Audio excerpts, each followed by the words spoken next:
अंजलि हाथ जोड़कर अपनी सास और पति से विनती कर रही है। अंजलि का पति रमेश हाथ में डंडा लेकर खड़ा है और उसकी सास सरला गुस्से में लाल होकर अंजलि को बुरा भला कह रही है। अंजलि बस रोते हुए अपनी जान की भीख मांग रही है।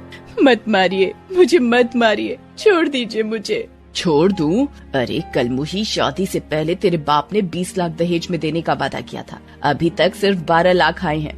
बाकी का पैसा कब देगा तेरा बाप? पिताजी कोशिश कर रहे हैं। इतने सारे पैसे जुगाड़ करने में थोड़ा समय लग रहा है। इतना सारा पैसा? अरे कमीनी, शुक्र कर केवल 20 लाख में तेरी शादी हो पाई, वरना तेरी जैसी काली कलुट्टी से शादी कौन करता? हाँ, हमारा नसीब ही खराब है। घर की बहू इतनी काली, ऊपर से दहेज का पैसा भी नहीं मिला। तू और तेरा बाप बहुत शातिर है। हाँ, तुझे सजा मिलनी ही चाहिए। ये ले। ये बोलकर रमेश अंजलि को डंडे से बहुत मारता है। अंजलि के सिर से खून निकलने लगता है। मारने के बाद रमेश और सरला वहाँ से चले जाते हैं। अंजलि आईने के सामने जाकर रोने लगती है। हे दुर्गा माँ, बचाइए मुझे, बचाइए। आखिर मेरी गलती क्या है? मैं काली हूँ, यही मेरी गलती है क्या? ये लोग मुझे मार डालेंगे। बचाइए दुर्गा माँ, बचाइए। अंजलि दुर्गा माँ की बहुत बड़ी भक्त है। वो रोज मन लगाकर दुर्गा माँ की पूजा करती है। असल में अंजलि बहुत गरीब परिवार से है और ऊपर से उसका रंग भी काला है, इसीलिए हमेशा से वो ताना सुनती आई है। काली होने की वजह से अंजलि की शादी भी नहीं हो रही थी। तभी रमेश 20 लाख के बदले में अंजलि से शादी करने के लिए राजी हुआ, मगर अंजलि के पिता एक साथ उतना पैसा दे नहीं पाए।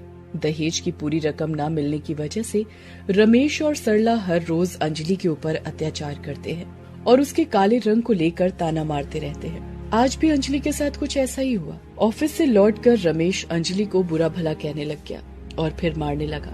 अंजलि बस बेबस होकर रोती रही और उधर रमेश और सरला बैठकर प्लान बनाते रहे। बेटा, 12 लाख मिल गया, यही बहुत है। अब हम आगे का सोचते हैं। सोचने का क्या है माँ, सब कुछ तो प्लान किया हुआ है। और 3-4 लाख रुपए मिलने दो, उसके बाद मैं मधु से शादी कर लूंगा। असल में रमेश ने सिर्फ पैसों के लिए ही अंजलि से शादी की थी। उसने सोचा था कि पूरा पैसा मिल जाने के बाद वो अंजलि को घर से निकाल देगा और मधु से शादी कर लेगा। मधु उसके साथ ऑफिस में काम करती है। दोनों एक दूसरे से प्यार करते हैं। मधु भी इस प्लान में शामिल है। आखिर पैसों का लालच कौन छोड़ सकता है? सब कुछ प्लान के हिसाब से ही चल रहा था, मगर उन लोगों को क्या पता था कि आगे क्या होने वाला है। 2 दिन बाद अंजलि खाना बना रही थी और अचानक से सर पकड़कर वो जमीन पर गिर गई। हाय भगवान, अब इसे क्या हो गया? बेटा, डॉक्टर को बुला कर लाना, ये कल मुही अचानक से गिर गई है। रमेश डॉक्टर को बुला कर लाया। डॉक्टर साहब ने अंजलि का चेकअप किया।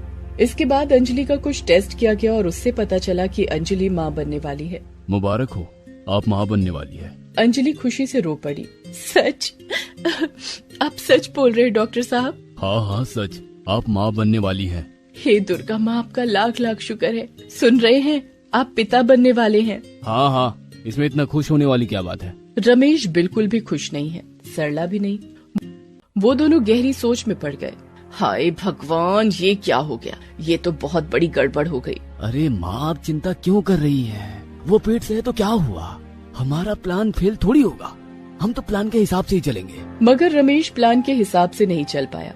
अंजलि के माँ बनने की बात सुनकर मधु गुस्सा हो गई और रमेश से शादी करने के लिए जबरदस्ती करने लगी। तुम पर भरोसा ही नहीं करना चाहिए था। तुम 1 नंबर के धोखेबाज हो। सुनो रमेश, तुमको मुझसे आज ही शादी करनी होगी। ये क्या बोल रही हो मधु? ये असंभव है। तो फिर मुझे भूल जाओ, आज नहीं तो कभी नहीं। रहो तुम अपनी उस काली कलूटी अंजलि के साथ। नहीं, उसके साथ रहने के बारे में तो सोच भी नहीं सकता। मुझे तो घिन आती है। तो फिर मुझसे आज ही शादी कर लो। उस अंजलि की बच्ची को तो मैं देख लूंगी। रमेश के पास और कोई उपाय नहीं रहा। उसने मधु से शादी कर ली। मंदिर में शादी करने के बाद रमेश मधु को घर ले आया। ये क्या, आपने दूसरी शादी कर ली? तो क्या तुझ जैसी काली बदसूरत औरत के साथ जीवन बिता दूं? सही किया बेटा, तूने बिल्कुल सही किया। आए हाय, देखो तो मेरी बहू को, कितनी खूबसूरत है, कितनी गोरी है। मगर मैं आपकी संतान की माँ बनने वाली हूँ। इस वक्त दूसरी शादी? तू चुप रह, समझी ना? ज्यादा पटर पटर करेगी तो जान से हाथ धो बैठेगी। मैं जो बोलूंगी वो चुपचाप सुनना। हाँ मधु, अब तू ही इस काली चुड़ैल को ठीक कर सकती है। ये तो अपने आप को इस घर की मालकिन समझकर बैठी थी। आप चिंता मत कीजिए माँ, मैं इसे बिल्कुल ठीक कर दूंगी। ए काली चुड़ैल, हम तीनों के लिए खाना बना कर ला। अंजलि रोते हुए रसोई में जाती है और खाना बनाने लगती है। हे दुर्गा माँ, ये मेरे साथ क्या हुआ? घर में सौतन आ गई। अब क्या होगा माँ, अब क्या होगा? दुर्गा माँ को बुला रही है। अब मेरे हाथों से तुझे कोई नहीं बचा सकता, समझी? स्वयं दुर्गा माँ भी नहीं। अंजलि डर जाती है और चुपचाप खाना बनाकर वहाँ से चली जाती है। इसके बाद वो तीनों साथ बैठकर आगे का प्लान बनाने लगते हैं। अब आगे क्या करना है बहू? ये काली बदसूरत औरत हमारे साथ ही रहेगी क्या? नहीं नहीं, कभी नहीं। इसका तो कुछ इंतजाम करना पड़ेगा। इसे घर से निकाल दें? उससे क्या फायदा होगा? लौट आई तो फिर करे क्या? रुक जाइए माँ, 2-3 दिन रुक जाइए, उसके बाद जो करना है मैं ही करूँगी। मधु के दिमाग में बहुत गहरा प्लान चल रहा है। अगले दिन सुबह अचानक से अंजलि के पिता घर आ जाते हैं। अपने पिता को देखकर अंजलि की जान में जान आती है। पिताजी, कैसे हैं आप? अच्छा हूँ बेटी, तू कैसी है? मैं ठीक नहीं हूँ। इसके बाद अंजलि अपने पिता को सब कुछ बताती है।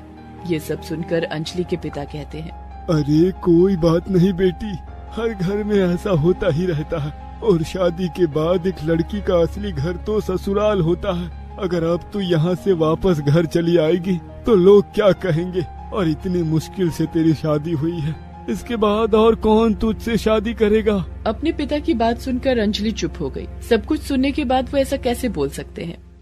इतने में रमेश वहाँ पर आता है।